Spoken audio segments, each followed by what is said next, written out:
cushion with the advertisement. Richard Frazier is not your typical professional boxer.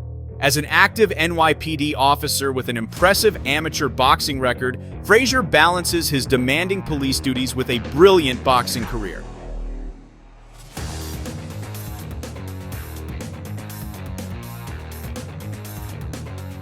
In 1999, Richard confidently challenged Roy Jones Jr. to a fight. Jones accepted the challenge, leading to an extraordinary match. Hi, my name is Rick Frazier, New York City police officer, shield number 10989 of the 26th precinct, New York City. I'm here to fight Roy Jones Jr. for the championship of the world. This fight stunned boxing fans as Roy Jones was at the peak of his career at the time. Known for his extraordinary speed, agility, and boxing intelligence,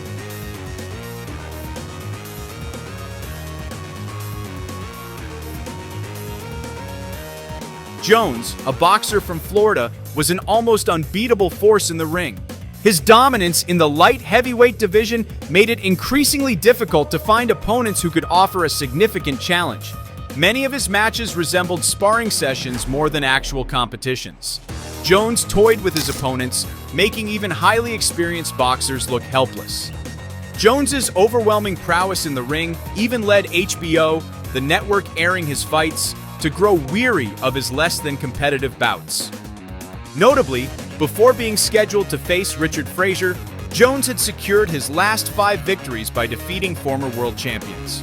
Even so, those fights lacked the excitement and competition that the audience craved.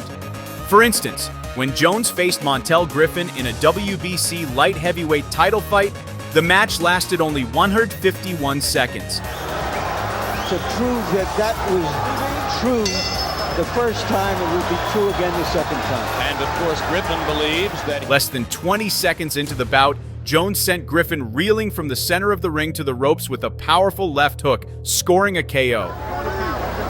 Now here the first knockdown. Right on the button.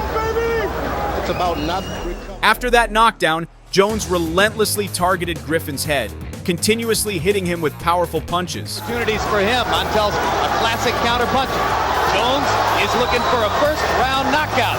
He's not Griffin tried to keep his distance with jabs, but he couldn't hold out for long. All right, here's the first punch of the fight that hurt Griffin.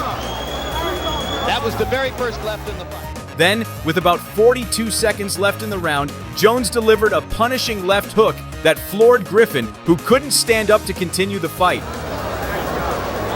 End of fight here. There was that leaping left uppercut. Jones was declared the winner by KO and once again became the WBC light heavyweight champion. Jones is playing the fainting game and Griffin is benefiting by it. Whoa, what a left hook. What a left hook. Second knockdown of the round. That was a leap. On the other hand, Richard Frazier, an active NYPD officer, boasted an impressive amateur boxing record with 124 wins and only 5 losses. Unfortunately, the professional career of the boxer, nicknamed Tricky Ricky, did not stand out as much. I was sitting home thinking one day, you don't want to get to 40 and say you should have had at least one pro fight. And so when I turned pro, I didn't turn pro thinking intention or anything like that. I just turned pro. However, this is what made Rick an unusual fighter. Based solely on his amateur record, the WBA surprisingly ranked Frazier as the #1 contender for Jones's title. The fight between these two vastly different individuals became the stage for a highly unusual championship bout, still talked about by boxing fans to this day. Avenged in a sensational 2-minute, 1-second knockout of Griffin. Everything else irrelevant. The lead-up to the fight was filled with narratives circulating among boxing enthusiasts. On one side, Roy Jones Jr. was the undisputed king of the light heavyweight division, known for his dazzling performances and apparent invincibility. On the other side, Richard Frazier was depicted as the underdog, a blue-collar fighter stepping out of his everyday role as a police officer to take on the best boxer in the world. I mean, I get up in the morning, I do my road work, I do my strength training when it's time to go to lunch, and then when I finish, I go to the gym. That's just what I... This is how Rick conducted his daily activities to prepare as best as he could for the fight. Day by day passed, and finally, the match took place on January 9th, 1999, at the Civic Center in Pensacola. Hailing from the big city, New York City, rated number 3 by the WBA and number 1 by the WBC. Tricky Ricky entered the arena proudly and bravely wearing his police uniform.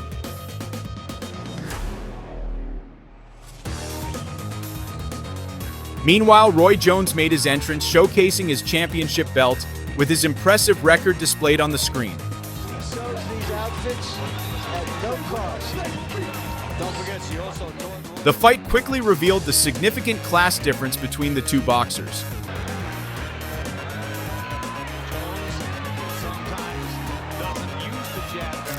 Jones's speed, skill, and intelligence in the ring were evident, while Frazier struggled to launch any meaningful attacks against the champion. Analysis, no offense, all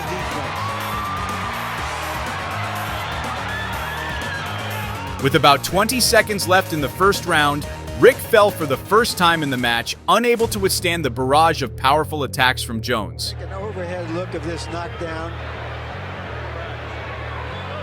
You see the cushion with the advertisement. Considering the first round, Rick's ability to endure and continue fighting into the next round was an impressive feat. However, in the second round, Jones decisively ended the duel with a left hook that prompted the referee to stop the fight, awarding Jones the victory. Just stop the fight. That's the way I see it. Filling out the count, yeah. Yes, but he counted him out. Now, if we don't, let's see. Even though Rick was still able to stand and seemed willing to continue the fight, referee Armando Gracia stopped the match, disapproving of how Rick responded to his second knockdown that night. When it got up to 8, he didn't appear like he wanted to come up. At 9, he very hesitantly got up.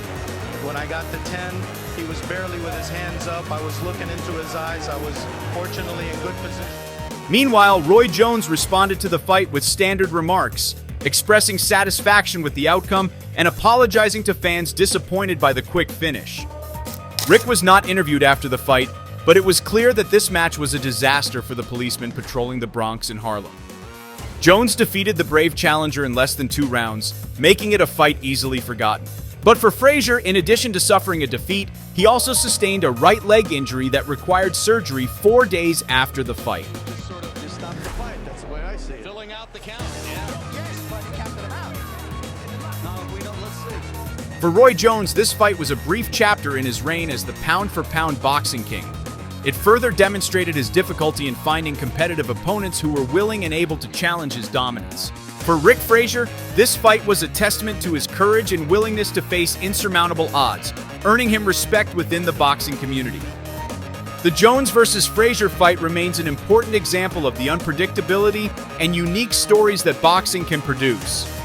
It highlights Roy Jones's dominance while celebrating the bravery of a dedicated NYPD officer who dared to challenge one of the greatest boxers of all time. And an ordinary fighter to put their best face on it